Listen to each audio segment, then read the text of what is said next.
Mag-subscribe ka na!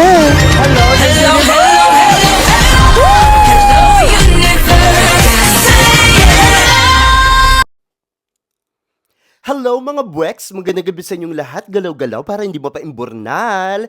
Hello sa ating mga subscribers dyan. Ganun din sa ating mga new subscribers. Welcome to Parade of Beauty! If you are here tonight, welcome to the new era of beauty!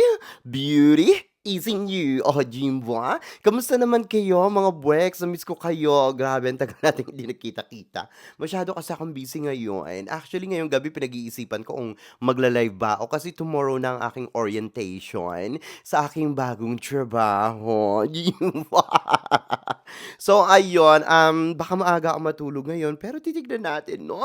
Nakakaloka naman kasi itong Miss Universe Philippines. Agad-agad ay bigla-biglang nagpasabog, no? Sa social media ay talaga namang ayan. Pinakita na nila ang kanilang swimsuit showcase. Ayan, photos, di ba? Nakakaloka kaya nga lang, medyo matagal ang kanilang medyo mabagal yung kanilang pag-a-upload 'no. So siguro inaano nila diyan, hina-highlight nila yung or kumbaga hinahabol nila yung engagements, 'di ba? So parang ganyan pa isa-isa, 'di ba? Pero kada isa namang post, ayan, tatlo ang mga litrato ng mga kandidata. Baka naman may marinig pa tayo diyang mga reklamo, 'di ba? So kudos sa Miss Universe Philippines organization, 'no? Talaga namang pinatunayan nila na iba yung ngayon, Miss Universe of Philippines competition kumpara nung last year. Yung isa lang yung mga photo na pinapakita nila, no, from the candidates or of the candidate. Tama ba? Ng kandidata. Ganun na nga lang, no? Nakakaloka naman. Kaya naman. Charito, ah. But anyway, eto na nga, no? Huwag na tayo magpatyumpik-tyumpik pa, mga buwek. Siyempre, eto ang chika natin ngayong gabi, Jiva. I-ano muna natin yan, i-segregate muna natin yung kanilang swimsuit photos, Jiva. So, eto na nga. Si Shanice Palacios, mga buweks, no? Ayan, sa wakas nakasagap ako ng balita sa kanya. Kasi alam naman natin, no? After ng Miss Universe reign niya, di ba? Nawala na sa sirkulasyon si Shanice Palacios. Wala na tayong masyadong narinig sa aking kakambal, no? Hindi ko rin naman kasi siya kinakamusta, no? Ay, siyempre, hindi naman ako latik, isa akong Pinoy, kaya focus ako sa mga Pinoy, Pinay, ganyan, di ba? So, ayun. Ito nga si Shanice Palacios, kumakalat ngayon ng mga balibalita sa mga sa mga latik, no? Ang sinasabi dito, eto, nasa ba ang aking kodigo? Ayan, sabi dito, actually sinulat ko nga ito eh. Kasi dapat gagawin ko yan nung break time ko. Kaya lang, kulang ako sa oras, busy kanina. But anyway, itong sabi, strong rumors circulate that Shanice Palacios, Miss Universe 2023, will be the new national director of the national franchise of Miss Universe El Salvador. Ang taray ni Shanice Palacios, ha? Miss Universe 2023 travels to El Salvador to talk about taking the franchise of this country and be the director of the Thumb of Central America for Miss Universe, the country that watch her get the crown. Ayan, di ba? Kung iisipin nyo, di ba, hindi naman taga El Salvador si Shanice Palacios, di ba? Taga Nicaragua siya. Pero since hindi na nga siya makabalik doon hanggang ngayon, no? Hindi nga rin nagawa ng Miss Universe organization yung mga issue-issue dati, no? Sa kanya, sa kanyang pagkapanalo, ang ibig sabihin nung issue sa kanya, mga issue sa kanya nung nanalo siya nung Miss Universe noong 2023, hindi nga yun naresolbahan. Pero ngayon, iniisip natin saan ba tumutuloy ngayon si Shanice Palacios. So, ang mga bali-balita nga, nasa El Salvador nga itong si Shanice Palacios. Parang inampun siya, di ba? Winner! El Salvador, maganda yan, no? Kasi nga, dyan din sumikat si Shanice Palacios, di ba? Dyan siya nakoronahan, di ba? So, winner yan. So, at least meron siyang matatawag na home, 'di ba? Kasi nga hindi siya makauwi sa kanyang bansa. At saka diyan puwede siyang bisitahin ng kanyang mga family, no? Kasi malapit lang ito sa Nicaragua, 'di ba? So, isang hakbang lang nandun ka na sa El Salvador from Nicaragua, charot, 'di ba? So, ayun. So, ang mga bali-balita nga nakipag-meeting na nga itong si Shanice Palacios sa El Salvador president, 'di ba? So, eto na talaga yung bago niyang tahanan sa ngayon. Nakakatuwa 'yan 'no, kasi ako naaawa talaga ako kay Shanice Palacios nung hindi na siya makauwi sa kanyang bansa, 'di ba? Eto nga, sa atin pa yan nag-homecoming sa Philippines, 'di ba? Kudos naman sa Miss Universe Philippines Organization na binigyan siya ng talagang engrandeng homecoming parade, 'di ba? Na ginanap diyan sa SM MOA, 'di ba? So ayun, nakakatuwa lang yung mga achievements ni Shanice Palacios kahit na alam niyo yun, kahit na tapos na yung kanyang reign, at least nasisigurado natin na nasa maayos na kalagayan siya, 'di ba? So, kudos sa El Salvador, lalo na sa ano, presidente nila, 'di ba? At ito pa nga ang balita sa kanya. So, ang sabi dito, ito nakakagulat 'to mga buweks, Nagulat ako dito sa balitang ito, Diyos ko Lord, naloka ako, But anyway, ito nga, Miss Universe 2023 confirms that eto si Shanice Palacios. Siya yung nag-confirm, 'no? Ang sabi dito, confirms that the Miss Universe organization gives her the crown. Nakakaloka ito mga buweks, binigay sa kanyang korona ng MAWA, 'di ba? So ito yung korona ng Force for Good, 'di ba? Meron akong korona niya ng Force for Good. So ito nga, valued at eto lang naman, tumataginting na $5.7 million o yung buwan taro ni Chinese Palacios ano yan hindi yan Australian ano yan American dollars o yung buwan. So Miss Universe organization did this in order to externally, tama ba? Externally thank Shanice Palacios for the great successful reign. Tama ba yun? Great successful reign she had and great impact her coronation caused. Ang taray naman, di ba? Iniisip ko, totoo kaya ito? Totoo kaya ito mga buweks? Kasi 'di ba, parang mas kailangan ng ano, ng Miss Universe organization ng datong, 'di ba? Kung binigay sa kanya ang koronang ito, grabe naman, 'di ba? So, sa history pala ng Miss Universe, parang si Shanice Palacios lang ang nagkaroon ng talagang totoong corona, 'di ba? Tapos yung iba siyempre replica, 'di ba? So, ito medyo naano ko dito, actually naghahanap pa ako ng mga ibang sources, 'no? Pero kung binigay sa kanya, well deserving din naman si Shanice Palacios, 'no? Or siguro may premyo talaga sa Miss Universe, 'no? Ganyan siguro kalaki. So dinaan na lang sa corona, 'di ba? Pero pag kinailangan ni Shanice Palacios ang pera, siyempre wala siyang magagawa kundi ibenta ito, 'di ba? So bibili na lang siya ng ano ng replica, 'di ba? Sa Temu. Kasi nga marami diyan, 'di ba? So ayan na 'no. So nakakatuwa lang, siyempre ang bait naman, 'di ba? Kudos naman sa Miss Universe organization winner, 'di ba? Kung totoo man ito. Kaya nga lang itong mga buweks 'to medyo naloka ako dito, So siyempre nga binigay sa kanya ito, ang Force for Good crown, 'di ba? Kung iisipin niyo parang, okay, yung corona naman niya 'no, na sinasabing Force for Good. Pero when we talk about Force for Good, parang kung iisipin mo, 'di ba si Michelle Marquez D ang may Force for Good, 'di ba? Parang kung iisipin mo si Michelle Marquez D talaga yung dapat na nakoronahan sa El Salvador, 'di ba? Lalo na nga yung sinasabi ni ano, ni Dennis White, 'di ba? Nakakaloka. Ito yung mga chika ni Dennis White, 'di ba? So kung iisipin niyo parang, Force for Good. So ano na saan na napunta ang Force for Good, 'di ba?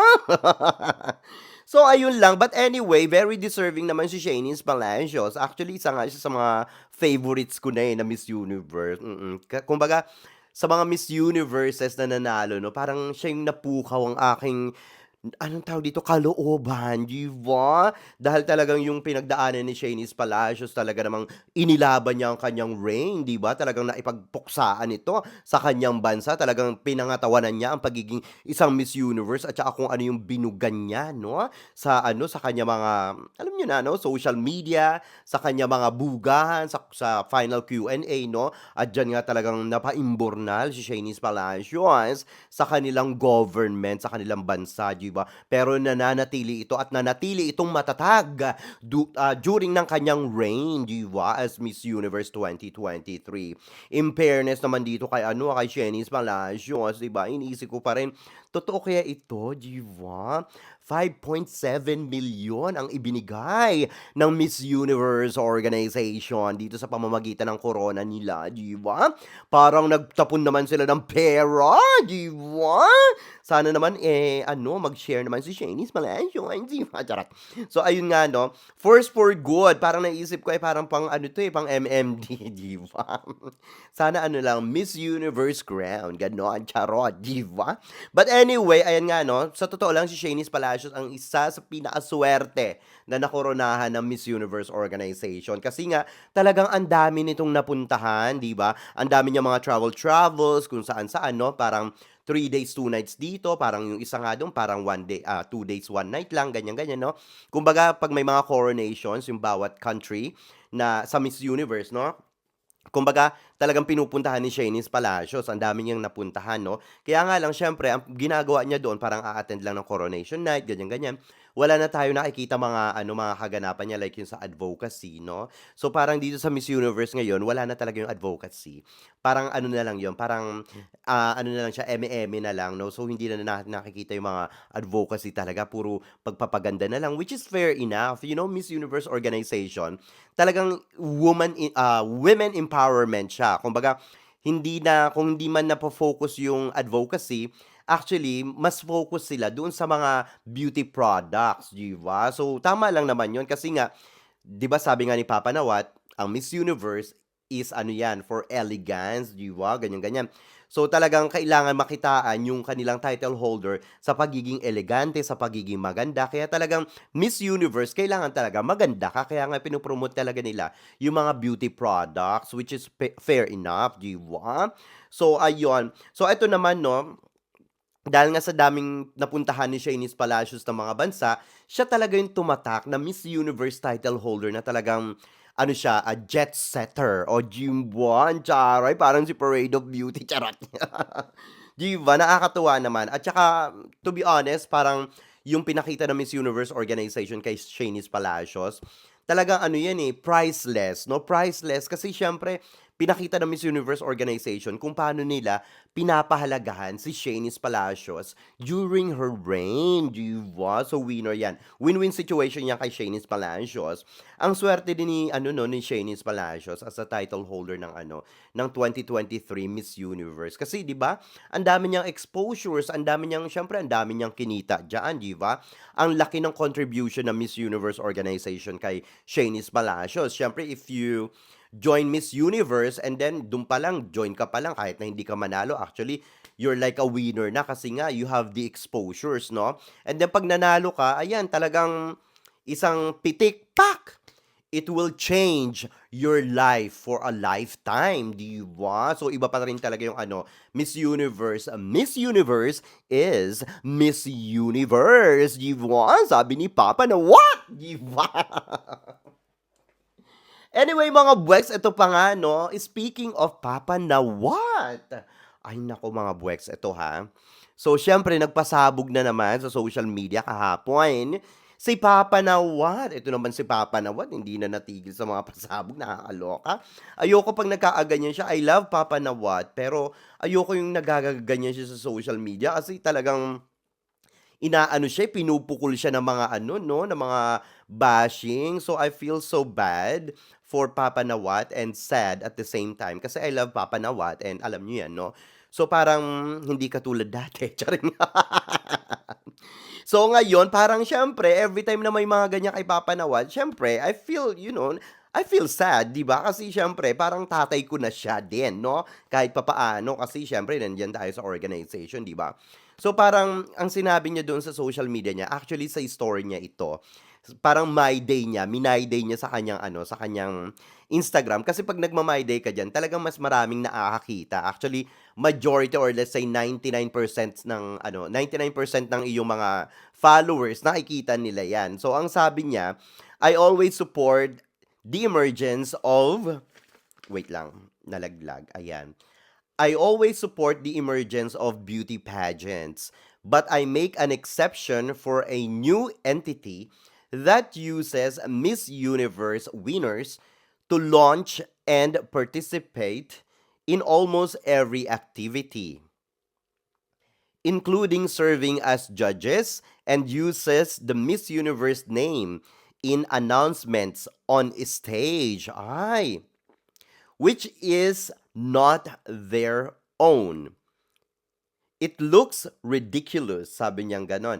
They know well that their follower base comes from Miss Universe.